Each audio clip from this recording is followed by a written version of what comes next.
Folks, we're about to dive into something that is so absolutely grotesque, so shameless, that it would be funny if it weren't so absolutely horrifying.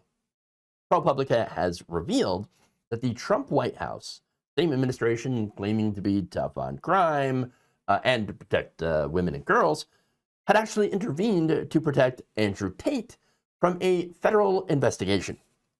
Meanwhile, Tate's out there facing multiple rape and sex trafficking charges around the world.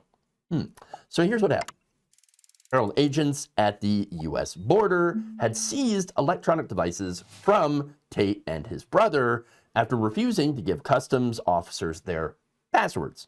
So these are devices that federal agents with Homeland Security investigations then examined. You know, the same DHS that Trump appointees happen to run.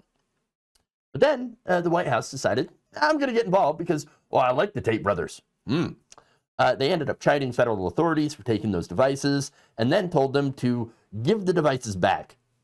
And get this, the person who allegedly facilitated this intervention was none other than Paul Ingrassia, the 30-year-old Trump administration official at the Department of Homeland Security who had sent racist text messages to fellow Republicans and described himself as having a quote-unquote Nazi streak.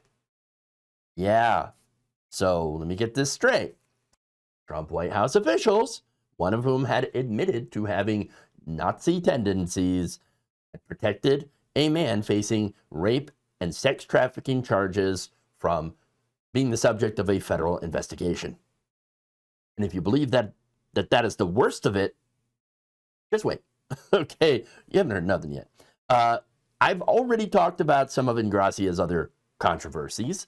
Trump, of course, had nominated the man to lead the Office of Special Counsel, but that nomination collapsed after Politico reported about those racist text messages and his Nazi admission. He had also been investigated for allegedly sexually harassing a female colleague during a business trip.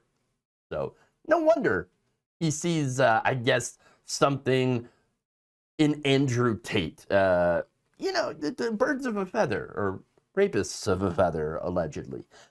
So, again, we're talking about a guy who had described himself as having Nazi tendencies, of course, has been accused of sexual harassment himself, protected Andrew Tate now from federal investigation. Meanwhile, Tate is facing 21 charges in the UK, including rape and bodily harm. Romanian authorities investigated him for trafficking minors, money laundering, witness intimidation.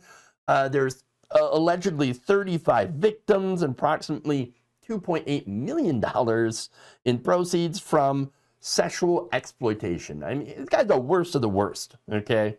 In fact, you even had Florida, and the Attorney General in Florida launching their own investigation, a criminal investigation into the Tate brothers back in March of this year.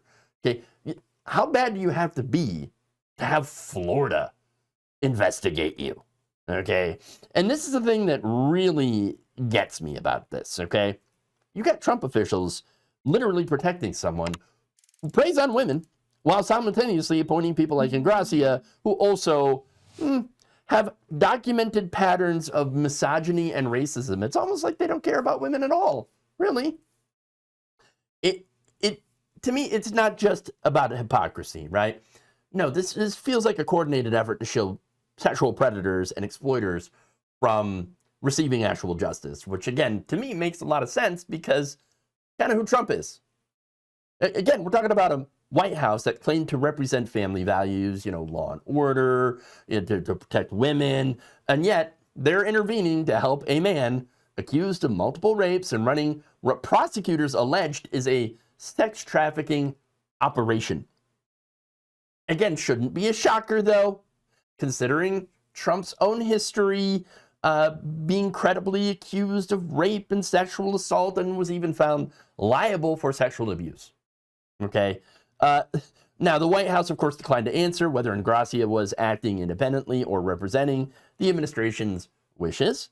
But here's the reality. You got a Trump administration official with known racist and misogynistic tendencies intervening in a federal investigation of a sex trafficker or suspect of sex trafficking, and no one in that administration is demanding accountability whatsoever. I mean, shout out to ProPublica for this amazing report, right? But look, this isn't just about Andrew Tate, although, yes, it is a lot about Andrew Tate, but it's also about what kind of country we're becoming, okay? When you have someone in the White House, and again, regardless of whatever party, I mean, if it were Democrats, yes, I would still be saying you say the same things about them, okay? And so it doesn't matter the party, okay? What matters is that we have a White House that is intervening in criminal investigations to protect their friends, to protect their allies, okay? This is about a culture of corruption where you have powerful men protecting other powerful men.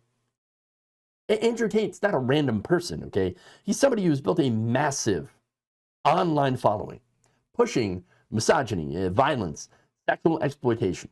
And according to ProPublica's reporting, the Trump White House thought, oh, this is the kind of guy we love. Oh, yes. Yeah, of course we're going to protect you. There, but the grace of God go I. So, again, let's be clear about what happened. Federal agents were actually doing their job. They're investigating somebody with serious criminal allegations against them. And then the Trump White House is like, no, you're not. No, you're not going to do that. No, because he's our friend, okay? They chose protecting Andrew Tate over protecting potential victims. And this is corruption at the highest levels of government. Can't get higher than the president, okay? And is using federal power to shield predators. This is what happens when you put people in office who think that they're above the law and that their friends should be too. If this video helped you cut through the BS and see what is really happening, then smash that like button. Every single like pushes back against the right-wing propaganda machine. I can't do this work without your support. So please check out my Patreon. Link is in the description of this video. For a few bucks a month, you can help keep this channel independent from corporate BS. So hit subscribe, hit that notification bell, and let's keep fighting for democracy and against fascism together.